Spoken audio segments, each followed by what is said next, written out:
السلام علیکم ورحمۃ اللہ وبرکاتہ۔ وعلیکم السلام ورحمۃ اللہ وبرکاتہ۔ الحمدللہ رب العالمین، والصلاة والسلام على سید الانبیاء والمرسلین وعلى آلہ وصحبہ اجمعین، اما بعد، فاعوذ باللہ من الشیطان الرجیم، بسم اللہ الرحمن الرحیم۔ إنا أعطيناك الكوثر فصل لربك وانحر إن شانئك هو الأبتر۔ وقال النبي صلى الله عليه وسلم: حوضي مسيرة الشهر، من يشرب منها لا يظمأ أبدا، أو كما قال عليه الصلاة والسلام۔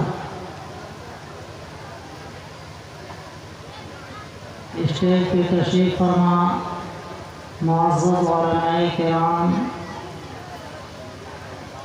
اور حاضرین مجلس اور پردہ نشین خواتین اسلام، میری مائیں اور بہنیں، اللہ تعالی شانوں کا بہت ہی بڑا فضل اور احسان ہے کہ اس نے ہم لوگوں کو یہ مبارک اور مسعود موقع عنایت فرمایا، جس میں ہم لوگ اپنے علاقے اور دور دراز سے آئے ہوئے علماء ربانیین کی زیارت کر رہے ہیں اور ان سے استفادہ کر رہے ہیں۔ یہ ہمارے لیے سعادت اور خوش نصیبی کی بات ہے۔ میں ابتداءً اجلاس سے متعلق کچھ کہنے کے لیے حاضر ہو گیا ہوں۔ مجھے 15 منٹ کا وقت دیا گیا ہے اور ہمارے بعد تھوڑی دیر کے لیے اس مجلس کے سجانے کا جو اصل مقصد ہے وہ حفظ کلام اللہ کی تکمیل ہے۔ جو ایک بچے کی حفظ کلام اللہ کی تکمیل ہوگی، انشاءاللہ وہ آپ کے سامنے وہ چیز آئے گی، اور اس کے بعد استاد الاساتذہ حضرت مولانا رحمۃ اللہ صاحب دامت برکاتہم کا پرمغز بیان ہے، لیکن ٹائم سب کا فکس ہے۔ 25 منٹ کا ٹائم حضرت کا دیا گیا ہے، اور اس کے بعد ہمارے اور آپ سب کے مطمع نظر خطیب الاسلام والمسلمین عالی جناب حضرت مولانا مفتی سعد نجیب صاحب کا پرمغز عمومی خطاب ہوگا۔ تو یہ جلسے کی تفصیل ہے، بہت ہی مختصر انداز میں جلدی چند پروگرام کو نمٹا کر اور آپ کو اس منزل تک پہنچا دیا جائے گا جس منزل تک پہنچنے کے لیے آپ بے قرار ہیں، بیتاب ہیں اور کشا آئے ہیں۔ لیکن ایک بات ضرور یاد رکھیں کہ ہمارے جو بھی اکابرین آپ سے ہم کلام ہوں، آپ ان کی باتوں کو بغور سماعت فرمائیں اور اپنے دل کے گوشے میں اس کو جگہ دیں۔ سننے، سمجھنے اور عمل کرنے کے لیے تشریف لائیں، صرف چکھنے کے لیے نہ آئیں کہ تھوڑا ان کا دیکھ لیں، ان کو دیکھ لیں، اور بہت زیادہ گھبراہٹ کا بھی آپ شکار نہ ہو۔ بہت سے لوگ ایسے ہوتے ہیں جو بہت زیادہ گھبرائے ہوئے ہوتے ہیں، ایک نشانہ ہے، اس نشانے کے لیے آئے ہیں اور بہت بے چین ہیں، گھبرائے ہوئے ہیں، کسی اور کی بات کو سننا نہیں چاہ رہے ہیں، کسی اور کی بات کو اپنے دل میں جگہ دینا نہیں چاہ رہے ہیں۔ تو میں یہ سمجھتا ہوں کہ جن کے لیے آئے ہیں ان کی باتوں کی بھی جگہ نہیں دیتے ہیں اور سن کر کے اور جھاڑ کے چل جاتے ہیں۔ میرے بھائی، آپ جو سنیں اس کو لے کر کے جائیں اور دوسروں کو سنائیں، خود بھی عمل کریں اور دوسروں کو بھی عمل کرائیں۔ میں نے قرآن کریم کی سب سے چھوٹی سورہ، جو سورہ اتنا بڑا جو مجمع ہے، میں یہ سمجھتا ہوں کہ اس میں کوئی فرد نہیں ہے جس کو یہ سورہ یاد نہ ہو۔ اگر وہ 8-10 سال کا بچہ ہے تو اس کو بھی یہ سورہ یاد ہے، جس کو سورہ کوثر کہتے ہیں۔ ہر آدمی نماز کے اندر اکثر و بیشتر اس سورہ کو پڑھتا ہے۔ جن کو 4 سورتیں ہی یاد ہیں وہ 4 سورتوں میں ایک سورہ یہ ضرور یاد ہے۔ تو میں یہ سوچتا ہوں کہ سورہ کوثر جو ہر وقت ہماری زبانوں پہ جاری رہتا ہے، کیوں نہ اس کا تھوڑا سا ترجمہ، تفسیر، اس کا مفہوم ہمارے ذہن کے اندر آ جائے، تاکہ اس کے بعد سے جب ہم نماز پڑھیں گے تو نماز کے اندر ہم کو مزہ آئے گا، ہمیں معلوم ہو جائے گا رب کائنات نے اس سورہ کے اندر کیا کہا ہے، کیا بیان کیا ہے۔ میرے بھائی، تھوڑی سی بات سورہ کوثر سے متعلق ہے۔ سورہ کوثر کی 3 آیتیں ہیں۔ پہلی آیت کے اندر اللہ نے فرمایا ہے اِنَّا أَعْطَيْنَاكَ الْكَوْثَرَ، اے نبی ہم نے آپ کو کوثر عنایت فرمایا ہے۔ دوسری آیت میں فرمایا فَصَلِّ لِرَبِّكَ وَانْحَرْ، لہذا آپ اپنے رب کے لیے نماز پڑھیے، وَانْحَرْ، اور قربانی کیجیے۔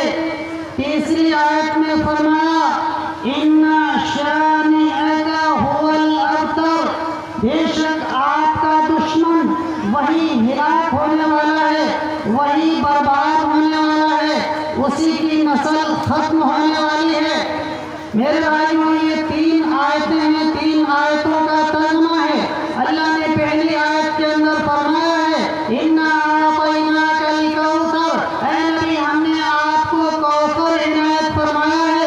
علماء نے لکھا ہے کہ کوثر کے 2 معنی ہیں۔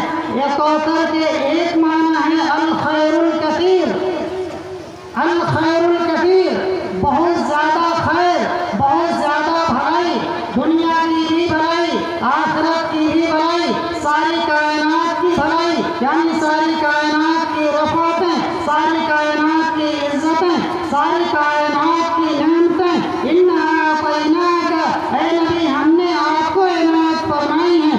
اِنَّا أَعْطَيْنَاكَ الْكَوْثَرَ، ہم نے کائنات کی سارا خیر، ساری بھلائی، ساری برکتیں اے نبی پاک صلی اللہ علیہ وسلم ہم نے آپ کو عنایت فرمائی ہے۔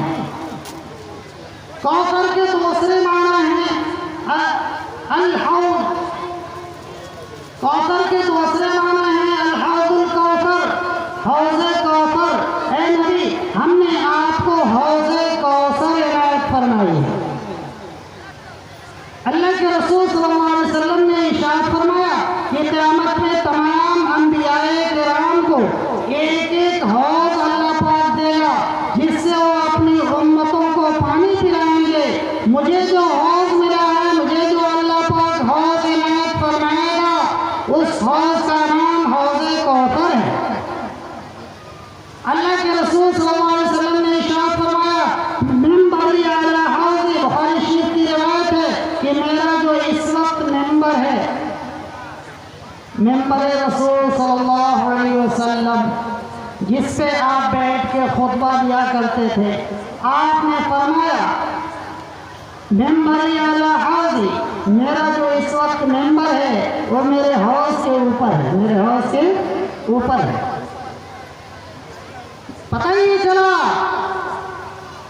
کہ جو حوض کوثر ہے اس کا ایک مرکز اللہ کے رسول کائنات کے سردار جناب محمد رسول اللہ صلی اللہ علیہ وسلم کی یہی مسجد ہوگی، جس سے بارے میں آپ نے فرمایا کہ بین منبری و حجرتی روضۃ من ریاض الجنہ، آپ نے فرمایا کہ میرے منبر سے لے کر اور میرا جو حجرہ ہے، میرا جو کمرہ ہے، مراد اس سے اما عائشہ صدیقہ رضی اللہ تعالی عنہ کا حجرہ مبارکہ ہے، آپ کا روم، آپ کا کمرہ ہے۔ فرمایا کہ ان دونوں کے درمیان کی جو جگہ ہے، روضۃ من ریاض الجنہ، یہ جنت کی کیاریوں میں سے ایک کیاری ہے، جنت کے ٹکڑوں میں سے ایک ٹکڑا ہے۔ یہ جو زمین ہے یہ جنت کی زمین ہے، یہ دنیا کی زمین نہیں ہے۔ میرے بھائیوں، آپ کو معلوم ہونا چاہیے کہ قیامت جو قائم ہوگی وہ اسی روئے زمین کے اوپر ہوگی، کسی اور زمین کے اوپر نہیں ہوگی، اسی روئے زمین کے اوپر ہوگی۔ اللہ کے رسول صلی اللہ علیہ وسلم نے ارشاد فرمایا کہ اس زمین کو بڑھا کر کے اور بہت لمبا چوڑا کر دیا جائے گا۔ قرآن کریم میں بھی ہے یوم تبدل الارض مدا، جس دن زمین کو پھیلایا جائے گا، بہت زیادہ پھیلانا۔ قرآن کریم میں بھی زمین کے پھیلانے کا تذکرہ ہے، اور فرمایا لا تری فیہا عوجا ولا امتا، اتنا پھیلا دیا جائے گا کہ اس زمین کے اوپر کہیں اونچا کھانا نظر نہیں آئے گا، کوئی پہاڑ کہیں گھاٹی نظر نہیں آئے گی، بالکل اس کو پھیلا کر کے بہت ہی لمبا چوڑا کر دیا جائے گا۔ سارے اولین و آخرین، آدم علیہ السلام سے لے کر کے قیامت کی صبح تک پیدا ہونے والے سارے انسان اس روئے زمین کے اوپر آ جائیں گے، اتنا اسے لمبا پھیلایا جائے گا، لمبا کر دیا جائے گا۔ حدیث کے اندر آتا ہے کہ بالکل اسے چاندی کی طرح وائٹ سفید کر دیا جائے گا، اور قیامت اسی روئے زمین کے اوپر قائم ہوگی۔ اللہ کے رسول نے فرمایا کہ مجھے جو حوض ملے گا قیامت کے اندر، حوضی مسیرۃ الشہر، وہ اتنا لمبا اور چوڑا ہوگا کہ ایک گھوڑ سوار اگر ایک کنارے سے چلے تو دوسرے کنارے تک پہنچنے میں 1 مہینے کا وقت رہے گا۔ میرے بھائیوں، میرے بزرگوں، میرے دوستوں، اللہ کے رسول صلی اللہ علیہ وسلم نے فرمایا کہ مجھے جو حوض ملے گا اس کا جو پانی ہوگا، ماؤہ ابیض من اللبن، اس کا پانی دودھ سے زیادہ سفید ہوگا، احلی من العسل، شہد سے زیادہ میٹھا ہوگا، اور برف سے زیادہ ٹھنڈا ہوگا۔ من یشرب منها لا یظمأ ابدا، جو ایک مرتبہ ایک گھونٹ بھی پانی پی لیا، اب اس کے بعد اسے کبھی بھی ساری زندگی عبدالآباد تک کبھی بھی اسے پیاس نہیں ہے، ہمیشہ کی پیاس حوض کوثر پر بجھ جائے گی۔ میرے بھائیوں، بزرگوں، دوستوں، اللہ پاک نے اس آیت مقدسہ کے اندر اللہ کے رسول صلی اللہ علیہ وسلم کو 2 نعمتیں عنایت فرمانے کا تذکرہ فرمایا۔ کوثر سے مراد حوض کوثر بھی ہے، اور کوثر سے مراد خیر کثیر بھی ہے، دنیا اور آخرت کی بھلائی بھی ہے۔ اللہ نے فرمایا فَصَلِّ لِرَبِّكَ وَانْحَرْ، لہذا اے نبی آپ اپنے رب کے لیے نماز پڑھیے اور قربانی کیجیے۔ 2 نعمتوں کے ملنے کے شکریہ میں اللہ پاک نے 2 عبادتوں کا حکم فرمایا۔ آپ جانتے ہیں کہ نماز یہ بدنی اور جانی عبادت ہے، اور قربانی یہ مالی عبادت،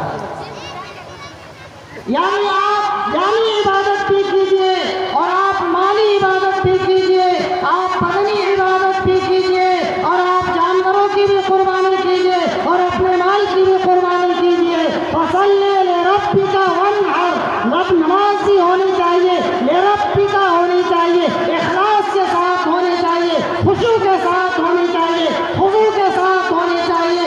اللہ کی عبادت جو نماز ہے، تمام عبادتوں میں سب سے زیادہ افضل ترین عبادت کا تذکرہ اللہ پاک نے اس مقدس آیت کے اندر فرمایا ہے کہ آپ نماز پڑھیں اور نماز کے اندر خشوع سے نماز پڑھیں۔ اللہ کے رسول صلی اللہ علیہ وسلم نے ارشاد فرمایا کہ قیامت کے نزدیک سب سے پہلے جو چیز اٹھائی جائے گی وہ نماز کا خشوع ہوگا۔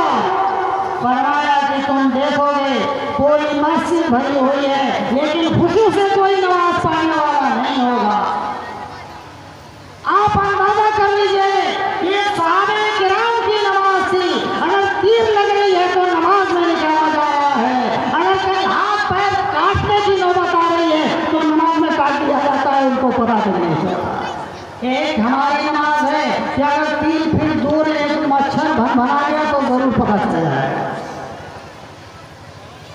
صحابہ کرام کی نمازوں سے ہماری نماز کے اندر اس کے خشوع میں، اس کے خضوع میں، اس کے استغراق کی کیفیت کے اندر کتنا فرق آ گیا ہے آپ خود محسوس کر سکتے ہیں۔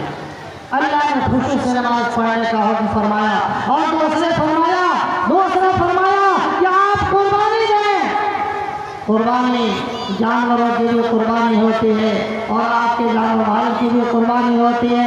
گویا دو نعمتوں کے شکریہ میں 2 عبادتوں کا حکم اللہ نے فرمایا اور فرمایا سنو ان شانئک هو الابتر، بے شک آپ کا دشمن وہی ہلاک ہونے والا ہے۔